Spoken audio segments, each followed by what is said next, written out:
అనుమూల కాదు ముడుపుల ఉందట. ముడుపుల కోసం కంపెనీలను వేధిస్తున్నాడు. తట్టుకోలేకనే మెట్రో నుంచి ఎల్ఎన్టీ తప్పుకుంటున్నది. త్వరలోనే ఏఎంఆర్ సంస్థ ఆస్తులు నమ్ముతాడు. ముఖ్యమంత్రి సెక్రటేరియట్ కి పోతలేడు. 12,000 కోట్ల డ్రగ్స్ దొరికితే సీఎం కనీస సమాచారం లేదు.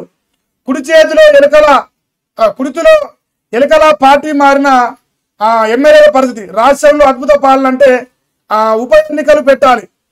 రేవంత్ పతనం మొదలైంది. యువతతో పెట్టుకుంటే ఏమవుద్దో తెలుస్తుంది. మీడియాతో చిచ్చాట్లో కేటీఆర్ చెప్తుంది. అంటే మన అయ్యకు తెలిసింది కాబట్టి అన్న కూడా చెప్తానంటుంది. మీ నాయన కూడా యువతతోనే పెట్టుకుంది. మీ నాయన కూడా ఆగమైపోయింది యువత వాళ్ళని. మరి రేపు రేవంత్ గది అవుతుంది. రేవంత్ అన్న ఎల్ఎన్టీ కానీ ఇంకోటి కానీ ఏదైనా కానీ మా అన్న కంపెనీలు తేడు, కంపెనీలు అమ్మేస్తాడు అంతే. ఎలాగోస్తాడు రేవంత్ అన్న ఎనుముల కంపెనీలు వస్తాయి కొత్తగా. వాళ్ళ సొంత అన్నదమ్ముల కంపెనీలు పెడతాడు. ఇంకేముంది అయ్యేదేముంది? ఇంకా చూడాలి.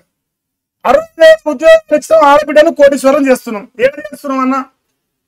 ఆడ ఏడ చేసినంటే నిన్న ఒకటేమో కిస్మత్పుర రైల్వే బ్రిడ్జ్ కింద ఒక ఆడబిడ్డ చనిపోయి 2-3 రోజులు అవుతుంది. మానభంగం చేసి బట్టలు కూడా లేవు, ఒంటి పైన కాల్చి పడేసారు. అది ఇందిరామ రాజ్యం నెంబర్ 1 కోటీశ్వరులు. నిన్నేనో ఇంకోటి 3 ఇన్సిడెంట్ జరిగినాయి. నిన్న మొత్తం 3 కోటీశ్వరం చేసారు మహిళలు. నిన్న 3 కోటీశ్వర్లు అయి 3 మానభంగం జరిగి 3 మర్డర్ చేయబడ్డారు. కోటీశ్వర్లు మహాలక్ష్మి. జర చెప్పగలరు ఆయన, మీరు చెప్తే నాకు కోపం వస్తుంది. ఇంకంతేనే. బీజేపీకి గాంధీ అంటే గాడ్సే, గాంధీ కంటే గాడ్సే మీద ప్రేమ. బరాబర్ నాకైతే గాడ్సే మీద ప్రేమ. పేరునే ఉన్నాడు నాకు గాడ్సే. మీకు దేశానికి వ్యతిరేకంగా పనిచేసి పాకిస్తాన్కి బయలుస్తోలు ప్రేమ ఉంటే మాకు దేశం కోసం ప్రాణాలు ఇస్తూ మాకు ప్రేమ ఉంది అంతే. బరాబర్ మహేష్ అన్న కరెక్ట్ చెప్పిన నువ్వు.